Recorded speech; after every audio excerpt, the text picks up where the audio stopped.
I'm very excited because joining me in the studio is Anjhula Singh Bais. She's a former MTV VJ, a ramp model who's donned the glamorous attire of top designers including Tommy Hilfiger.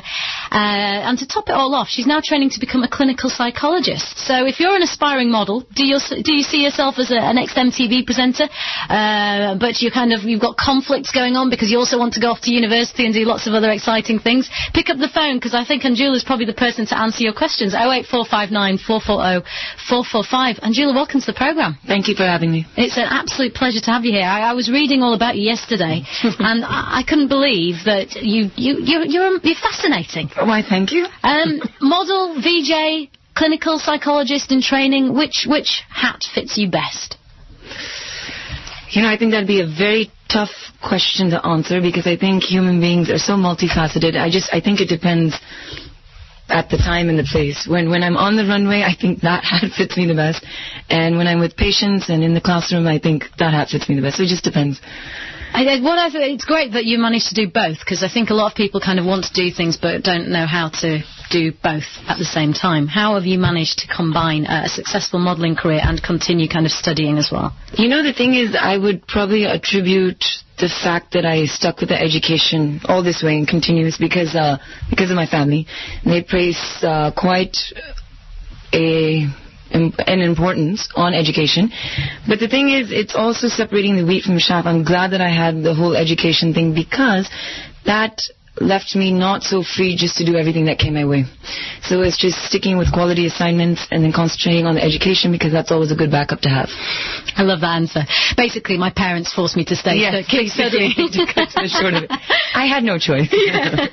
But you don't regret that, right? Not at all. I mean, you're here and you're training to become a clinical psychologist. Absolutely. And that's an incredible, exciting thing for you. Is it something you've always wanted to do? Always. I mean, the basic inkling of something like that was when I was about 13 or 14. And the thing is, in our parents' generation, you always stuck with one career. But I think most people that you see, whether it's making money or interest, are so varied and they're doing multiple things. So hopefully I can balance that for a little while yet. Absolutely, and why not? Looking back at your time in India, tell us how you first got into modelling then. Let's start with the important stuff. Yeah, absolutely. Priorities. No, basically, I was just at the cinema and someone came up to me and asked me, have you ever done a screen test? And I'm like, what is that? And they're like, come with me. Was this in Delhi? Yes, it was in Delhi. I was going to my favorite restaurant, TGIF. And so I just went to a screen test and then I got it. And the first thing I did was a sort of commercial with this, now he's a Bollywood actor, Rahul Dev. And from there, the ball started rolling. And the thing is, what I really like is that the modeling entertainment is actually very complementary to psychology. Meet a lot of interesting people. I bet. And I'm going to get you, once this interview gets going, to dish some gossip as well, because I know you're going to open up to me this morning. I just know you are. I mean, you've worked for a number of high-profile campaigns, including Tommy Hilfiger. So, go on then. Tell us what goes on behind the scenes. You've mentioned it. You might as well tell us.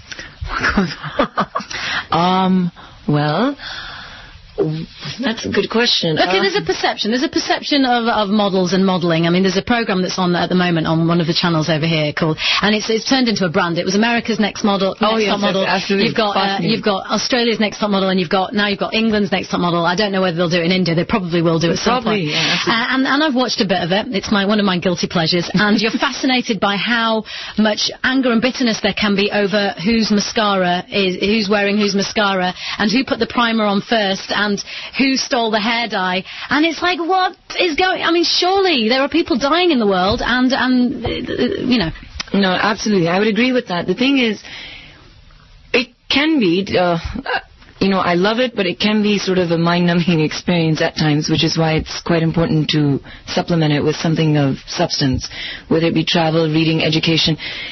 The thing is, you are bound to have that, whether it's acting or modeling, when you're basing, how do you judge the talent? It's on something like beauty, which is, so transient and so in the eye of the beholder. Like, for example, if you want to be a presentator, you'd have to go through interviews, skills, sort of separate, again, the wheat from the chaff. There is no such thing.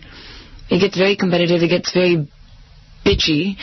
I think the best thing when modeling is just, it's something, at least how I've maintained it, it's something I do, but it's not who I am. If you can maintain that, then you won't probably go down the route of, oh my God, someone nicked my, mascara. Because that is pretty sad in this day and age of what is going on. So precisely. But I mean, you as well as the modelling. I mean, Anjhula's done so much stuff. It's incredible, and she's only very young. You ended up as you've done a stint as an MTV VJ. You've actually gone into TV. How was that? How did that? Was that something that just led on automatically from the modelling?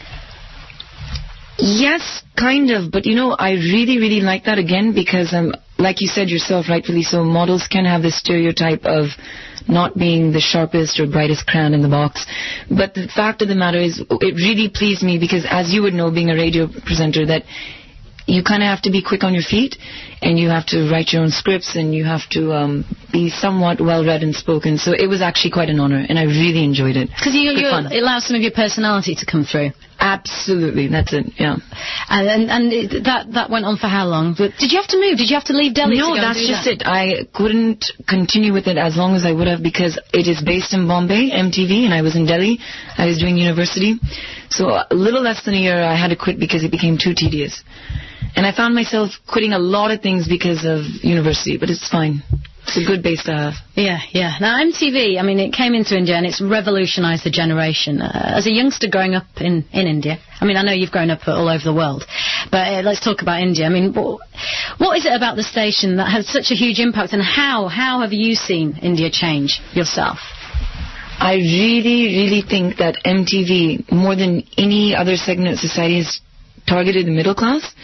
And, for so long, I mean, it's still there, but obviously the rich are getting richer and the poor are getting poorer, but there is a growing middle class.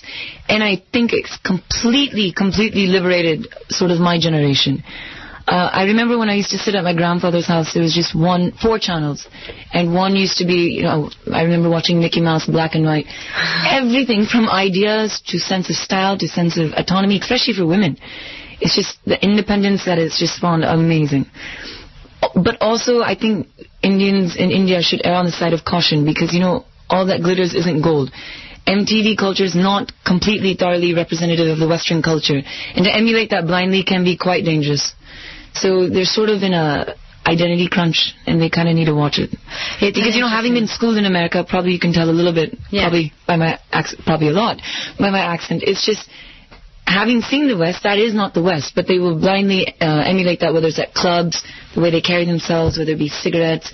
And it's quite insane in the big metros how young kids are and what they're getting into. Oh, yeah. We expect that in the West. It's almost like a given. But in India, I mean, seriously, my eyebrows shoot up. And I saw that more as a VJ with the questions that people were writing in, phone calls. Is interesting to see. So how do you think it's going to get progressively worse and worse, or do you think that I kind of often think, because I've talked about this a few times, I've had the conversations with friends and stuff, that things happen in cycles. Absolutely, I agree. And that actually this current generation is probably pushing it, like you said, quite far, because even when I've been to India, I was in Bombay over Christmas, like jaw on the floor, kind of 16-year-olds out in clubs, kind of with skirts kind of coming up here, tops down here, which is kind of, maybe that's just showing my age, maybe I'm just a bit too old and a bit too prudish, I don't know, but I kind of think that they're probably the generation that when they have kids will rein it in a bit. I would agree with you 100%. Things do go through phases, and I think the most important thing is not to go so far that you can't come back. And I think that if people of our generation, or when we have kids, if we can just really make it a focus to balance the tradition and the intelligence and the culture with modernity, we'll be fine. We'll be fine. Well, are you concerned about India, about the way it's going? I mean, you talked about the kind of metro cities, Bombay, Delhi. I am, and not only from like the MTV VJ perspective, but when I was interning as a psychologist, like the things that I saw, it's just... Like what? Addictions, whether it be to drugs, alcohol, raves, binging, and it's...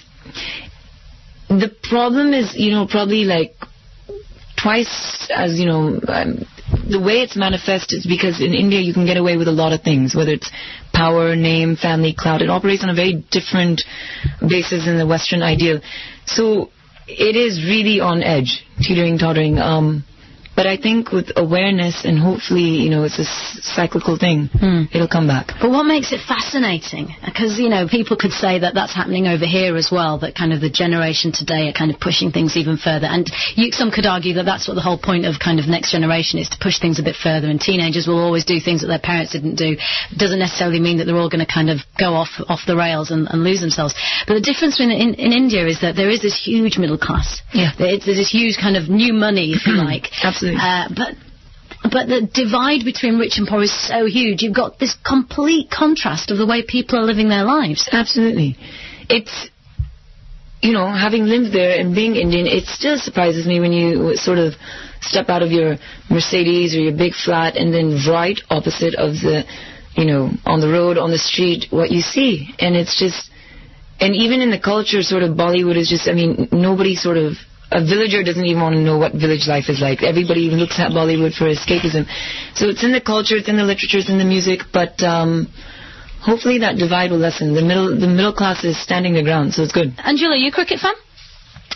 I am. You have to be if you live in India. It's one thing that unites everybody, right? We're talking about the great divide. Brilliant, yeah, absolutely. It is unbelievable phenomenon, especially when we play Pakistan. There's nothing like it. Everybody just stops on the streets, and from a rickshawala to, someone selling ice cream to someone who owns a restaurant, everybody is just glued to the screen. It's brilliant. I've never seen anything so cohesive for India. It's great. It is great. It's great. We just need them to win.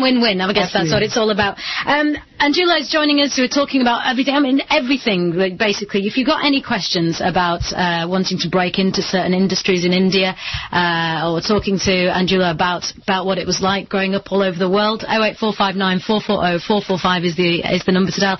Anjhula, you've been a successful model, you've been a successful MTV VJ, now you're over here studying to become a clinical psychologist, and we get lots of people in this country who would love to be Bollywood actors. Would love to be. And we hear stories all the time of people packing up and selling everything to go and make it. Realistic? Does it happen like that? Are the streets paved with gold? I would hate to be anybody's, the rain on anyone's parade. Go on, do it. Shatter their illusions. No. I would always, it's good to dream. The thing is, if you can dream it, you can achieve it. But I would also temper that and say sprinkle it with a dose of reality. Not everybody becomes Aishwarya Rai, Shah Rukh Khan. 10,000 people will probably move to Bombay every day. I've seen it. For most people, modeling is obviously a stepping stone to Bollywood. It's never been for me. My whole thing is, I guess I'd sort of rather help the masses and be watched by them. But honestly, I would completely ask for an outside opinion, and not from the family, because the family will always be like, you're the prettiest, you're the smartest, you're the most talented. Get a realistic dose of whether you can dance, whether you can speak Hindi, because it's quite a struggle, and you don't want to, have life pass you by. And it's, you see the success stories, but you don't know what it takes to get there. I've seen sort of colleagues, fellow models who can't pay the rent, were a bit, hard up on sort of paying for groceries, whatnot. So I would weigh the decision very carefully. Is it something you've ever considered? Absolutely not. Not for you, not the acting? No. Why not? Honestly, it's so funny. Please, just be honest. I shall be honest. I'm sure lots of my acting friends will kill me, but Bollywood, there's no substance. It's more of this, nahi around like trees and wet sorry. And it's always a continuing, ongoing joke with friends. Not interested. Not my cup of tea. Having done commercials, I do respect that it takes some talent, if not a lot, but just doesn't satisfy me. Fair enough. It's a very specific genre, isn't it? Yes. I am very lucky because I'm joined by Anjhula Singh Bais in the studio, who's an MTV VJ, a model. Most importantly, she's over here studying to become a clinical psychologist. Can I describe you as a Delhi it girl? A Delhi it girl. How do you take that? Well, a compliment. So okay, that's good. Because it girls again. Do they have a brain? Don't they have a brain? Very famous it girl, Paris Hilton. Oh no. But actually, to give credit, she's used where she's come from as a springboard. Yeah. That sort of does take a little innovativeness and business acumen to do whatever she's doing, whether it be diamond-studded dog collars, etc. But good for her. Videos of her having sex with boyfriends plastered left, right and centre. That must have been really hard to create. Yeah, very hard. Manju in Walsall has texted in to say, how well are models treated behind the scenes? There's a perception that it's quite a degrading industry. Is that true? Is she speaking about India or here? In India. I would say in recent years, I think when it started out, Madhu Sapre was our first supermodel, being the forerunner. everybody's like, what is this? What are you doing? Which kind of family do you come from? But I think, as India's progressed, has become more liberated, it has gotten a lot better. If anything, to answer that question, lots of times we have, as you see in Bollywood movies, you always have these sort of dance sequences. So you have a lot of dancers. They're sort of treated not at par, but the models more and more, and I'm a little concerned about this, but more and more are just becoming sort of overnight celebrities where little girls are like, Mommy, I want to be a model. Not quite sure how wise that is, but yeah, we're treated quite all right. I think that's happening all over the world. And what are these mums like? Mommy, the ones that are... it's so funny because my lovely, lovely mom, so simple, so elegant, so far removed from being a showbiz mom, but the perception of India, I've had Indian friends from America come and their jaws have just dropped. India is something else, It's a constant tension between the sort of culture and then where it's sort of going, the modernity. You have these showbiz moms who are so insistent and pushy, much more than the child or the person, the kid in question themselves. It's just insane things I've seen. For example, I was shooting a commercial and the sort of storyboard required, shorts and a t-shirt for another character. And this mother came out from the green room with her daughter, basically in a bikini, and the ad director was just like, what is this? And she's like, I thought perhaps you would like this more. Oh, God. And I'm like, gee, that just so would not happen in my family in this lifetime or the next. But, I think it takes all the... It's interesting that you've brought up family, because you're actually very grounded. And I always think grounded people, it's something to do with your family. It's the way you've been brought up. But you're from a very privileged background. And that must have kind of some effect on the way you kind of see the world, because you don't really have to struggle, Anjhula, do you, really?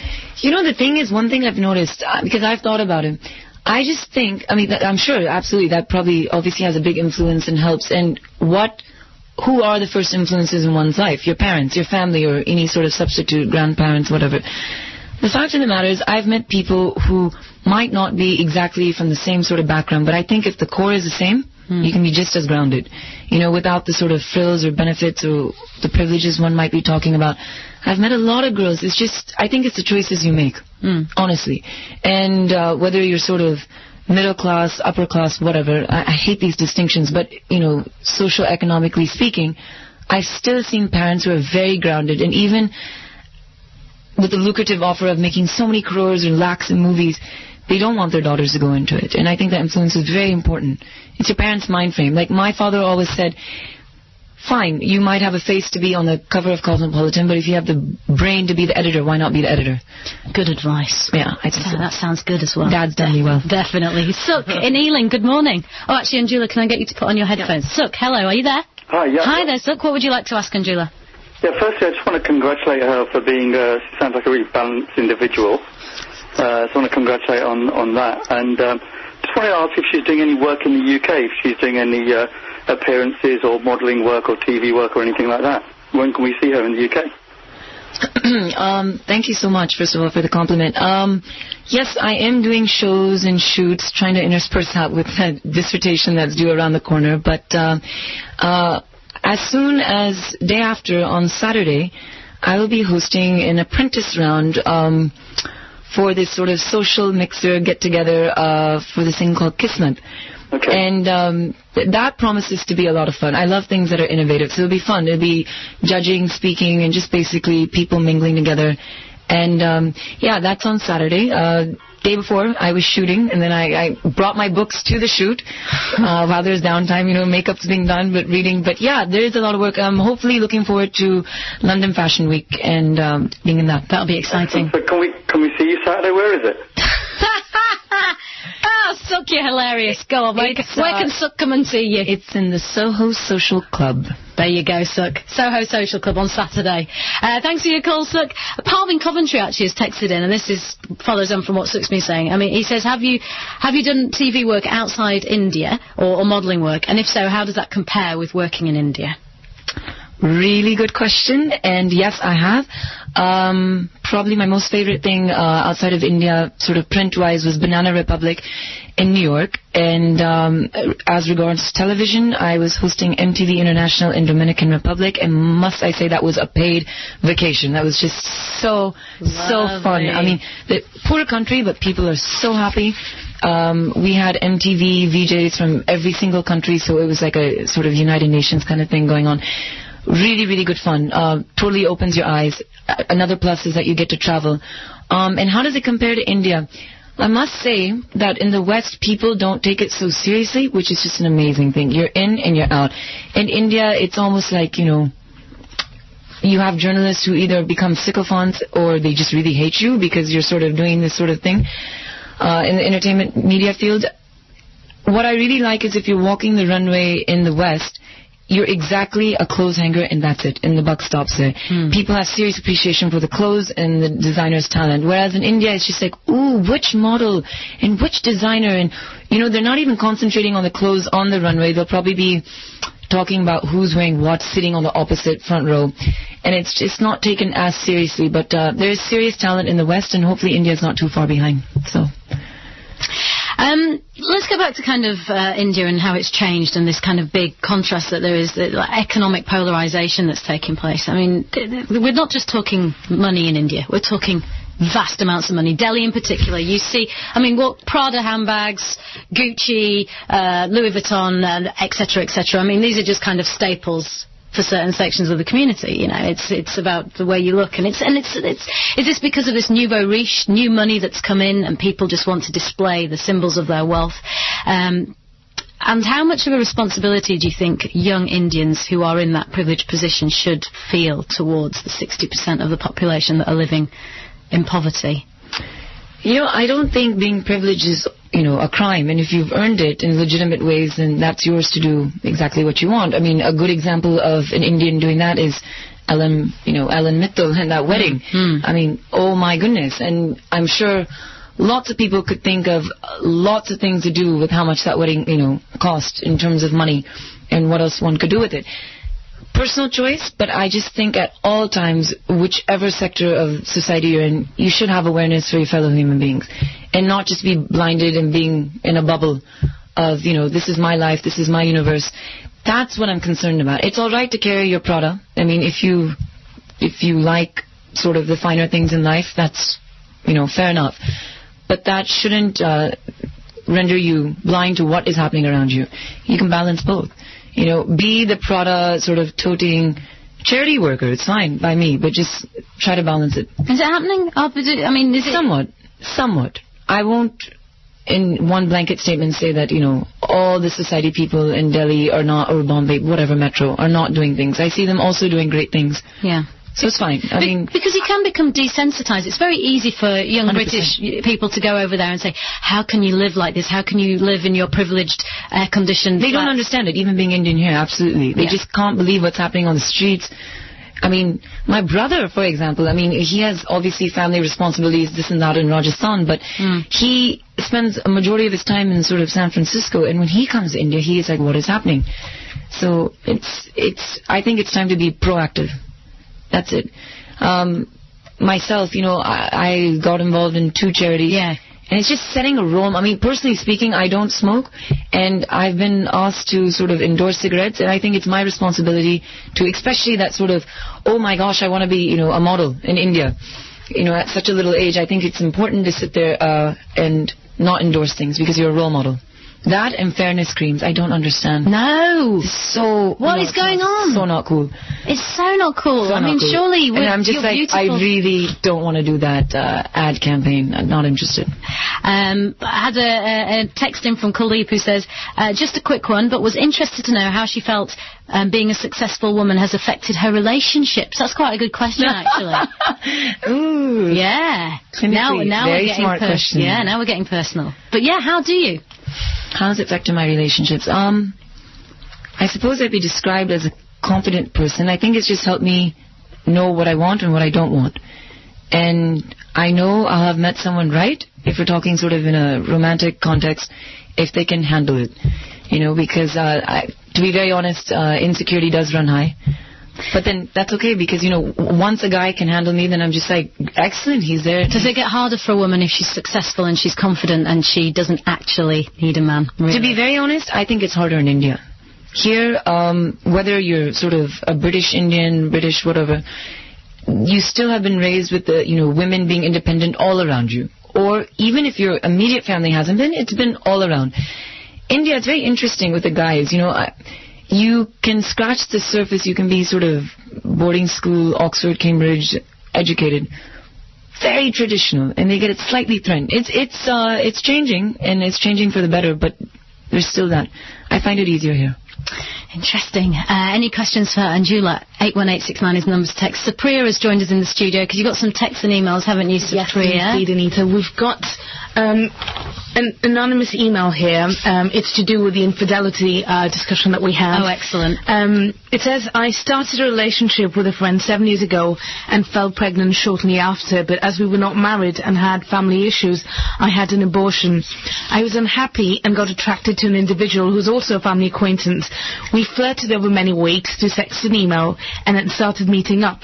I knew nothing would happen, but I don't know why I couldn't stop myself. Despite agreeing to keep it a secret, he let it out and my partner found out. I don't know why he did it, but we've had a very tough time ever since. Oh my God. I regret what I did and love him to bits, is what she says. I would seriously die for him after all that, but I've lost the trust and 7 years on we're still struggling with the issue. Recently I found some evidence that he's now engaged in a relationship by text and email to some other woman. When I confronted him, he first denied it. Sounds like a mess. Sounds like a right old mess. Absolutely. and he went back to her saying, now you know how it feels. Oh dear. So it's basically what goes around comes around. Deary me. Bitter so people. How can we get past this is what she asks. I don't know, move on, I say. Just snip the... I think when it gets like that, 7 years later and he's still trying to make you punish you for it, I don't know, just move on, I think. To pay for it. Yeah. In a way. What else have you got? We've got Kuldeep, who's talking about wills. He says, I think that people are missing an important point here, and that it's the will, and that the will is the wish of a person who's dead. Mm-hmm. Any grievance we have is with the people that have died, and unfortunately that they're not there to explain. So animosity between siblings would never be resolved. I think when we're talking about the most sensible and logical response, then it is to respect the wishes of the dead. Fair enough. It's a fair point. Supriya, you're from India, you're from Mumbai. Yes, I am. A big cosmopolitan metro city. Yes. Is it easier over here? To survive? Yeah, well, just in terms of what... You're having a little chat. Were you? Were you? Because I think it's fascinating, because I kind of have been over there, right, and I love it. Do you know what? I'm going to have an honest chat. Do you know what I love about going to India? I love the confidence.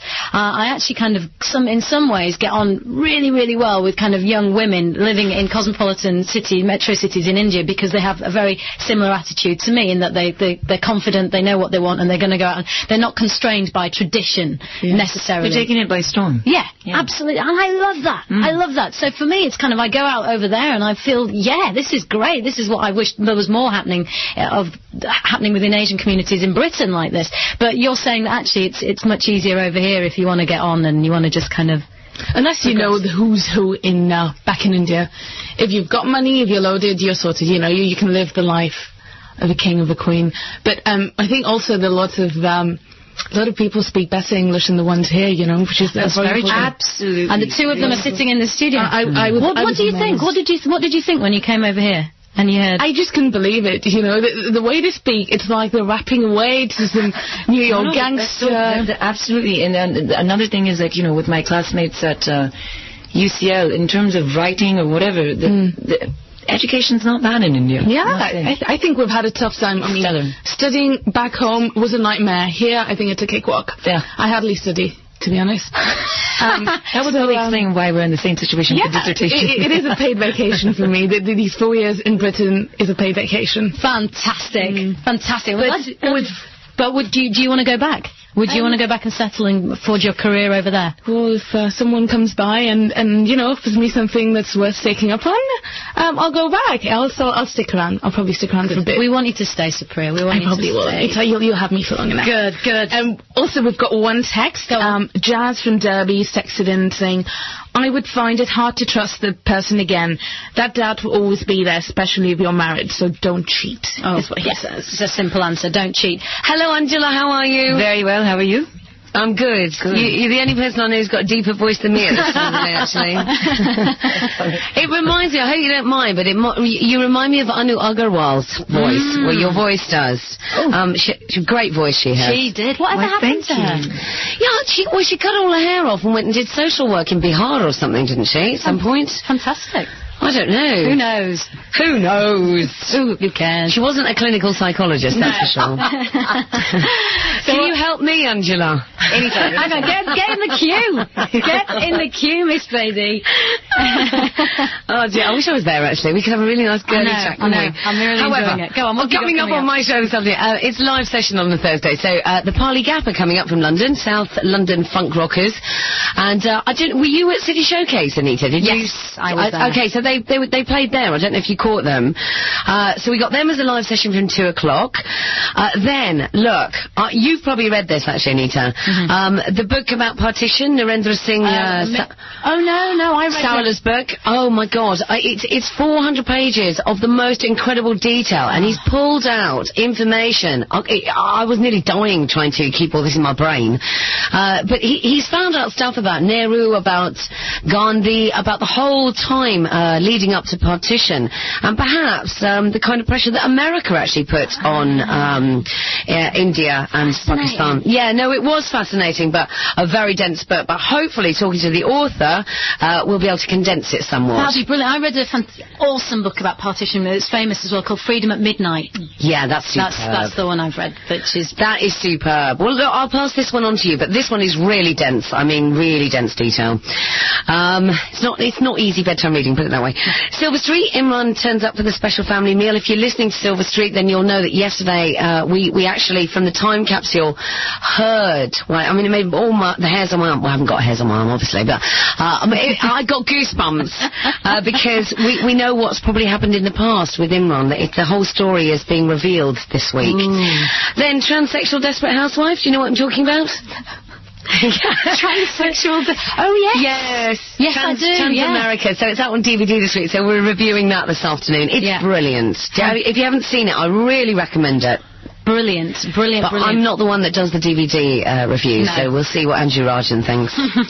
Right, can we get back to girly chat now? Yeah. What should we talk about? I was just talking to Supriya and Anjhula about the difference between attitudes over there and over here, because we talk about it all the time. And actually, we get people in Britain phoning up and saying, "Oh, in India they're much too advanced and they're losing their traditions." Yeah, but the thing is, at the same time, on the same token, I've met a lot of Indians who just don't even have an inkling of what being Indian's about. I mean, obviously that's a very subjective experience. That's different for everyone. But honestly, sort of that whole coconut syndrome, sort of brown on the outside, white on the inside, no clue here. Yeah. So it's very important if you're living abroad to sort of inculcate some sense of what it means to be Indian. Okay. Have we lost Nikki? I wanted to get a comment from her, but it's all right. We've got Nikki. Have a great show, by the way. So what is then being Indian? Again, that's just, I really think that's a personal experience. It's not necessarily like, wow, mandir or sari, salwar kameez, nothing like that. It just depends on the individual. But I see a lot of Indians just trying their level best just to fit in and being completely, absolutely British. You have to look at yourself in the mirror and realize, here? Yes. In what way? In every which way. But you have to look at yourself in the mirror and just realize that you come from India, no matter how far removed or how many generations. Not saying imbibe it completely, at least understand it. Yeah. I mean, I think it's quite a shame if you're just But can you see that there might be a problem with the new generation where the only understanding they have of India, because maybe their parents have never taken them, maybe their own parents were from a village, who've never even been to Delhi or Bombay or Calcutta. Even if you can't travel, which anyways, obviously, in my opinion, is the best sort of form of education. Totally. Talk to your children. But what if what they're saying to them is, we belong to this caste and you have to have an arranged marriage and you will do this and you are the daughter so you will be subservient? What if that is what the traditions that they're passing on to their children are? What then? You know what? Again, it relies on the individual. I would sit there and say, to each their own. Make a balanced decision. Some people are actually fine with listening to what their parents say. Some are not. But I think the important thing is, instead of just reacting, respond. Tomorrow, if my parents were like, they had an arranged marriage. If they asked me to have one, most likely I won't. But I can see where they're coming from because I understand the culture. And that's open to dialogue and communication. And I think that's sometimes not happening here. Yeah, lack of communication. I think you've hit on something very big there. I think kind of this program reflects that, because there's lots of conflicts that happen, and it's like, well, do you ever actually sit down and talk? But it's difficult. But it's funny that you mention that, because I think India is a very unique country in the type of heartbreak that exists. I mean, that's sort of universal, but how funny that, you might be sitting across your soulmate, but you can't be with them because they're from a different caste. I mean, I've just seen it so many times, whether in the clinic, sort of with family, friends, and it's interesting, for sure. When you finish your education, your studies here, where are you going to base yourself? Because you've studied in the States, you've basically lived between India, America, and the UK. Yeah. Where would you like to see yourself? Ideally, I would really like to live the life that my parents have. I think, especially in this day and age, it's very important to call two places home. Honestly. When you miss the warmth and the chaoticness of India, I'm glad that I can go back. And when you want a sort of feeling of satisfaction and not just reaching a certain level because of a privileged background, but actually earning it in this country, then here's the place to be. So ideally, I'd like to go back and forth. But I think because my course was so intense, I'll probably take a year off, just really concentrate on the media, because this is a time that I can do it, and then clinical psychology is for the rest of my life, because that is life. Sounds good. So what have you got lined up for the future? My dissertation is very short term right now. So that London Fashion Week, you mentioned. Indeed. Let's see. Hopefully that'll be happening. Actually, that's a big thing. I should be really concentrating on that. London Fashion Week, and then I am consulting on some restaurants and entertainment projects here, because London is a Bollywood favorite destination, so they're always coming in doing things. So I've got a sneaky suspicion we'll see you doing a lot more things probably before you actually settle down to become your clinical. But I promise you, it won't be running around trees. Can I hold you to that? Anytime. If I ever see you running around a tree. But see, these things like these Indo-Western things like Bend It Like Beckham, which is like somewhat like the storyline of like most people's lives that are like living here, and a lot of people can relate. That's funny. I wouldn't mind making a cameo. But you never see me doing this, sort of the bindi the size of $50 with so much kajal running around a tree. Not my cup of tea. And you can hold me to that. Hard life being a Bollywood actress. Yeah. It depends how you look at it. Not a life I'd want to lead, but hey. Hey, at least some of them are doing it because, who else? We need somebody to... We need entertainment. Exactly. Yep. We need something to laugh at. They're not all laughable. Okay, come on. You know what I'm like when it comes to Bollywood. Anjhula, thank you so much. It's been a real pleasure. Will you come on again and join our Friday Forum? I would love to. Excellent. It's great chatting with everyone. Thank you for having me. No problem. It's been wonderful talking to you. Anjhula Singh Bais.